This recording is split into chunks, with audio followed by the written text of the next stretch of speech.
¿Cómo están? Buenos días. Gracias por acompañarnos. Soy Saraí Amoros Ramos y tendré el placer de estar con ustedes durante los próximos minutos a través de nuestro reporte 360. Gracias por estar junto a Telesur. Comenzamos directamente con algunos de los temas de los cuales hablaremos en esta mañana.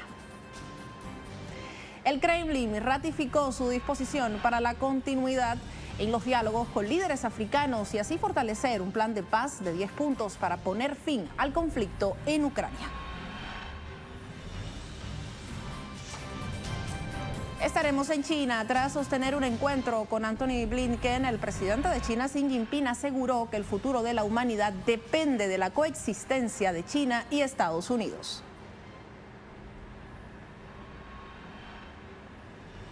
Les contamos, al menos 9 personas fallecieron durante 2 ataques perpetrados por remanentes de grupos terroristas en la provincia siria de Deir ez-Zor.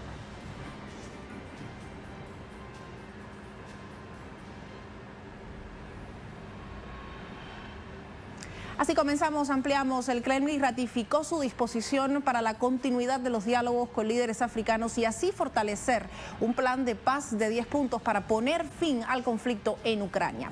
Así lo dieron a conocer en conferencia de prensa, donde el portavoz de la presidencia rusa, Dmitry Peskov, señaló que este trabajo continuará durante la cumbre Rusia-África a celebrarse a finales de julio en San Petersburgo. De igual modo, destacó que las ideas presentadas por los miembros de la delegación durante las conversaciones del pasado fin de semana se ubicaron ciertos temas que pueden ser implementados para poner fin al conflicto en Kiev. Entre los puntos se encuentra, por ejemplo, las negociaciones de paz, la desescalada por ambas partes del conflicto y el reconocimiento de la soberanía de los países según la Carta de la Organización de las Naciones Unidas y sus principios.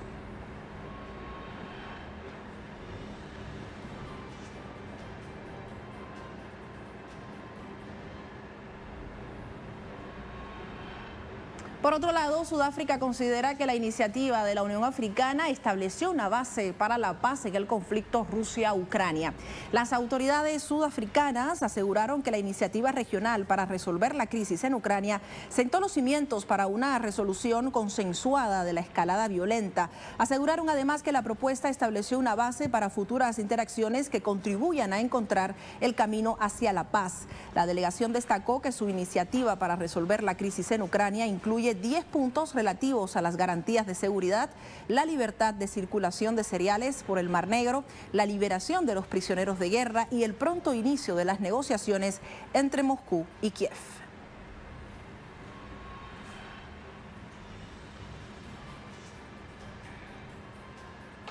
Sobre este tema vamos directamente al análisis y para ello le damos la bienvenida a los muy buenos días esta mañana a nuestro invitado Nicolás Takayama. Es magíster en Relaciones Internacionales en Rusia, además estudia actualmente en un doctorado en Economía. Le damos la bienvenida. ¿Cómo está? Gracias por acompañarnos. ¿Cómo estás, Ale? Un gusto saludarla a usted y a sus televidentes. El gusto es nuestro. 7 líderes africanos encabezados por el presidente de Sudáfrica, Cyril Ramaphosa, y su homólogo senegalés, Macky Sall, se reunieron este sábado con el presidente de Rusia, Vladimir Putin. Dicho mandatario además saludó el enfoque equilibrado de los amigos africanos en relación con la crisis ucraniana. De alguna manera el contexto, 10 puntos propone esta propuesta y por supuesto acá queremos comenzar analizando uno de estos puntos. Tiene que ver con garantizar la soberanía de los estados y sus pueblos en conformidad con la Carta de la ONU. ¿Cuál es la importancia de ello en medio de una política completamente injerencista y belicista que defiende Estados Unidos y algunos países de Occidente en relación con Ucrania? Su consideración. Bueno, implicaría primero tener que revisar lo que es la seguridad de todos los países, ¿no? Ningún país debe tener una amenaza frente a sus fronteras. Por otro lado, también está la integridad territorial de lo que tanto lucha Ucrania, ¿no? Entonces, por la parte rusa, ha habido, aunque pretenden continuar con los diálogos, ha habido un desentendimiento en la parte en la que dicen los delegados africanos que se debe poner un alto al fuego inmediato y retirar para respetar la soberanía en el sentido que reclama Ucrania, ¿no? Pero por otro lado, Rusia pues tiene sus intereses en el sentido de seguridad en cuanto temía por una otanización de Ucrania y un despliegue de armamento nuclear de largo alcance en el país, ¿no? Y por otro lado, el conflicto que tenía ya desde el 2014 Ucrania con las regiones del Donetsk, ¿no? Del Donbass, perdón.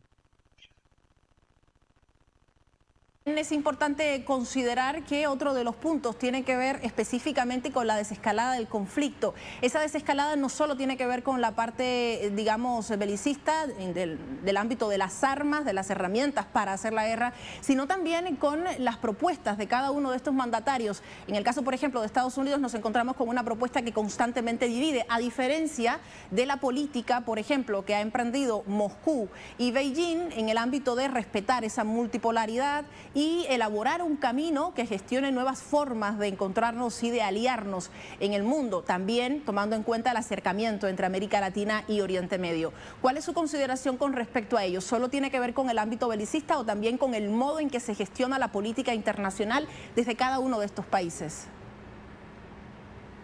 No, la multipolaridad ha llegado para quedarse. Es la primera vez en la que África se pone en conjunto de acuerdo para proponer un conflicto, para solucionar un conflicto fuera de sus fronteras, y especialmente un conflicto que se está llevando a cabo en Europa, ¿no? O sea, los países africanos se han reunido para resolver un conflicto que los europeos no pueden resolver por sí mismos. Y en lugar de resolverlo, pues otorgan armas a una de las partes, ¿no? Ahora bien, en cuanto a la desescalada, es algo muy difícil en este momento. Ya se han realizado ataques contra la presa Nova Kakhovka y todos los desastres naturales, humanos que se han visto, ¿no?, en los medios. Se está hablando del ataque a la central nuclear de Zaporizhia, que está vulnerable. Rusia lo defiende como puede, pero obviamente pues eso no puede durar siempre. Está latente esa amenaza. Una desescalada implicaría detener la contraofensiva, que supuestamente ya empezó hace una semana, y pues que al parecer no está dando sus frutos, ¿no? Ni para ninguna de las dos partes. Rusia se está defendiendo, pero ha tenido un problema con la presa. Ucrania está atacando y está teniendo demasiados muertos. Entonces no hay una desescalada, y en ese sentido, pues una desescalada sería muy complicado, ¿no? Se están ya enviando los aviones F-16 desde Europa. Estados Unidos está mandando más dinero para más armamento. Entonces, la desescalada no vendría a ser una decisión entre Ucrania y Rusia, sino más bien entre Rusia, posiblemente la OTAN, Estados Unidos, ¿no? Ya se está hablando, se están presentando varios escenarios, ¿no? Ya hay los intereses de los países occidentales, pues ya han llegado a una culminación, es una de las hipótesis, y ya se tiene que detener la guerra y se pasa a negociación, para lo cual la contraofensiva, si fracasa, pues sería el punto cúspide, ¿no?, para iniciar las negociaciones.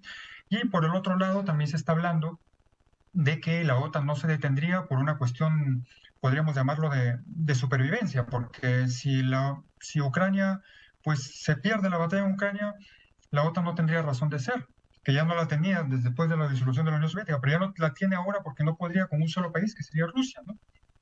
Y por otro lado, Rusia tiene facciones en el interior que están hablando de escaladas nucleares. O sea, el presidente Vladimir Putin pues es la parte moderada de Rusia, ¿no? Y en ese sentido, el segundo escenario, la segunda hipótesis es que puede escalar aún más.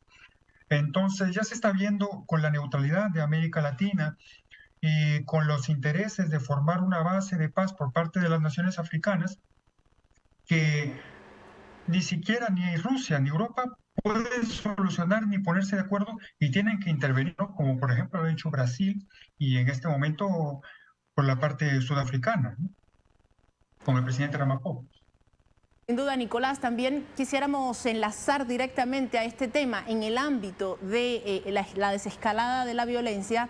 Quisiéramos enlazarlo con el ámbito económico. Sin duda alguna también es un elemento que se ha visto afectado más a otros países que a Rusia, y en ese sentido esta propuesta de paz llega en un contexto muy interesante, en un momento en que tanto América Latina como Medio Oriente y otros países buscan gestar modos económicos de relacionarse independiente del dólar, desdolarizar, decían, como parte del encuentro en San Petersburgo, y por otro lado, en medio de un muestreo que Rusia constantemente hace al mundo en relación con el crecimiento de su economía y la posibilidad de apoyar durante, por ejemplo, la prórroga de este acuerdo del Mar Negro para continuar posibilitando el envío de cereales. En ese sentido, económicamente hablando, ¿cómo podríamos leer esta propuesta de paz que también incluye dentro de los 10 puntos la posibilidad de que que se continúe con este acuerdo en el ámbito de los cereales, pero también desde los fertilizantes. ¿Cuál tu lectura?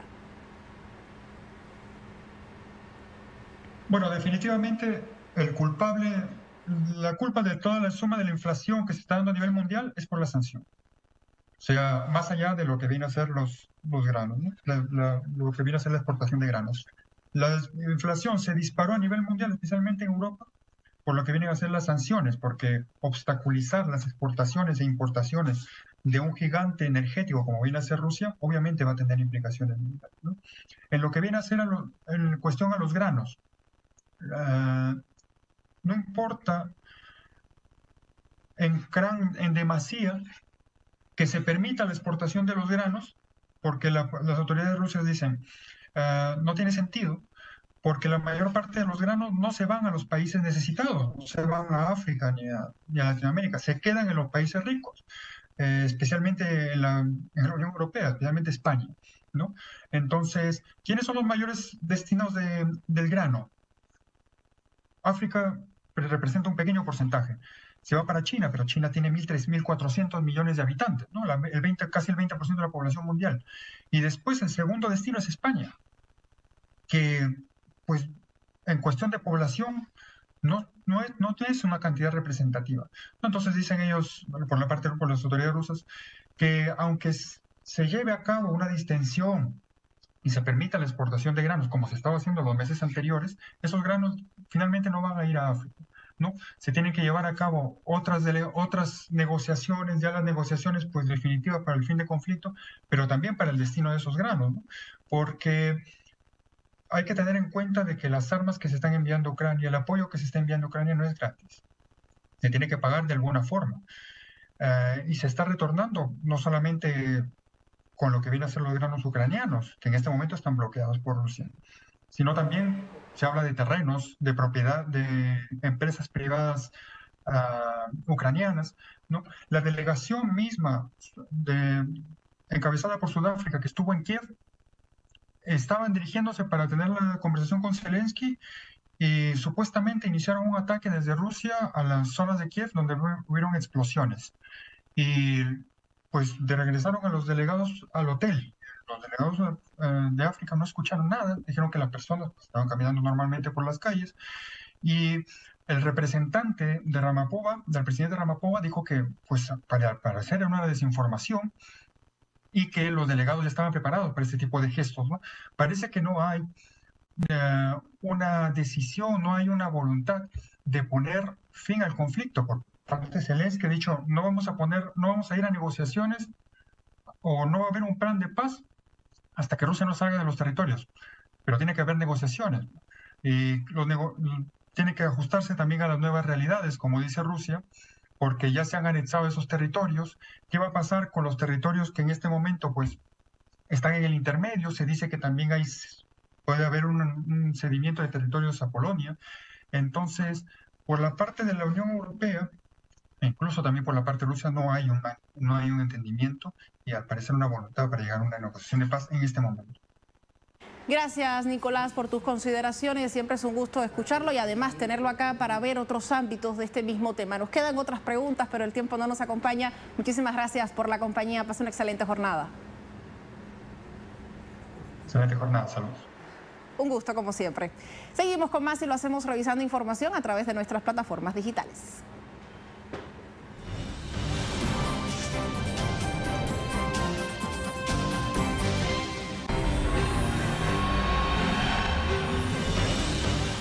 Nuestro recorrido a través de los portales de nuestros breves 360 lo hacemos con el portal Prensa Latina. Acá le mostramos qué resaltamos esta mañana, cuál es el titular. India y Estados Unidos reforzarán cooperación en defensa con visita de Modi. Les contamos información sobre lo que compartimos en este portal. Directamente acá les mostramos la visita del primer ministro de la India, Narendra Modi, a Estados Unidos. Tiene entre sus objetivos reforzar la cooperación industrial en defensa y los lazos con la diáspora diáspora, afirman hoy fuentes diplomáticas. En conferencia de prensa, Vinay Quatra, secretario de Relaciones Exteriores, aseguró que una hoja de ruta en cooperación industrial, justamente en el área bélica, sería uno de los resultados significativos de la gira que iniciará Modi el 21 de junio en el país norteño, la cual incluirá posteriormente a Egipto. Puede ampliar más información a través de la lectura de este artículo en Prensa Latina.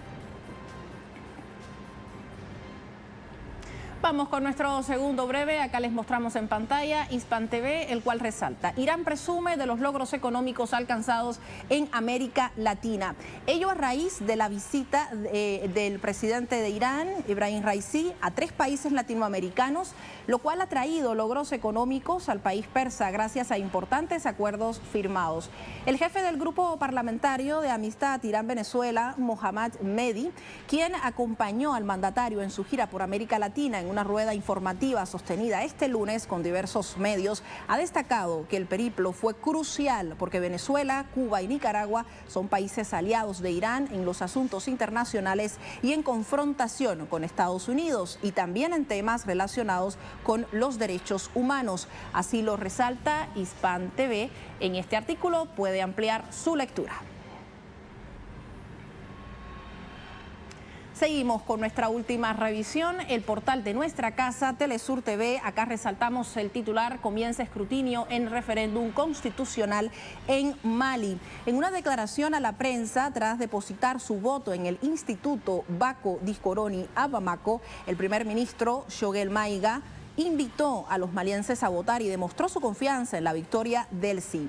Comenzó el escrutinio luego de que los malienses votaron este domingo con baja afluencia en una nueva constitución impulsada por la Junta Militar gobernante en medio de obstáculos y boicot masivo en las regiones norteñas y de medidas excepcionales en las zonas azotadas por el terrorismo. Más información puede revisarlo a través de nuestro portal informativo. Hacemos nuestra primera pausa, pero al regreso estaremos conversando sobre el encuentro entre Antony Blinken y el presidente de China, Xi Jinping. Acá lo vemos, quien aseguró que el futuro de la humanidad depende de la coexistencia de China y Estados Unidos. Revisamos los detalles al regreso de nuestra pausa.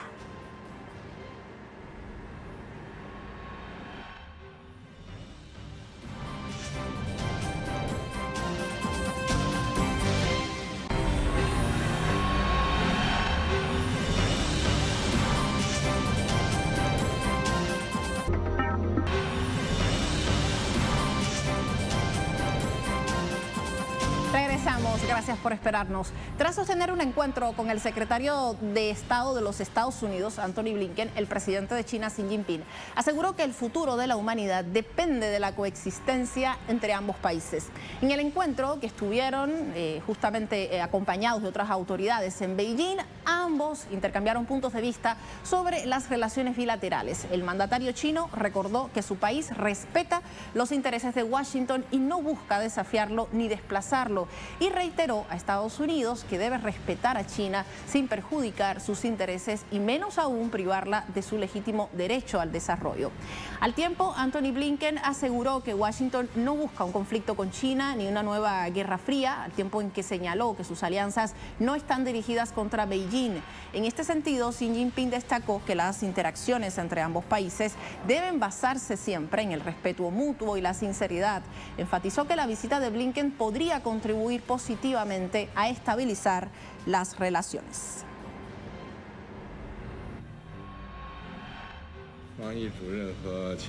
Las interacciones entre China y Estados Unidos deben basarse siempre en el respeto mutuo y la sinceridad. Espero que con esta visita, señor secretario, haga más contribuciones positivas a la estabilización de las relaciones entre China y Estados Unidos.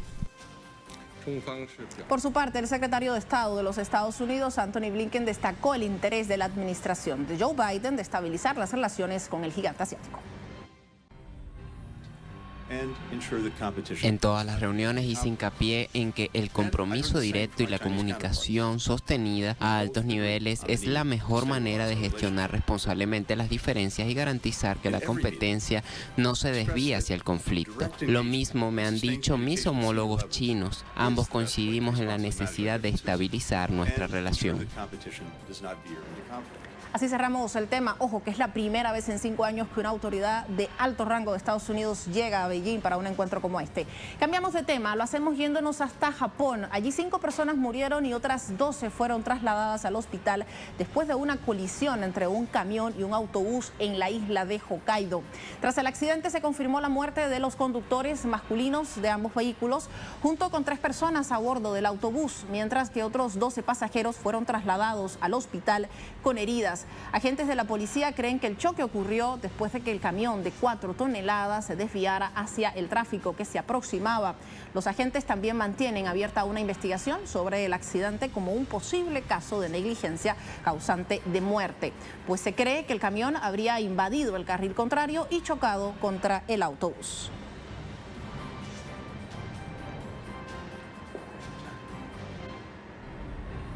Seguimos hablando sobre este tipo de noticias, lo hacemos esta vez desde Siria. Al menos 9 personas fallecieron durante 2 ataques perpetrados por remanentes de grupos terroristas en la provincia siria de Deir ez-Zor.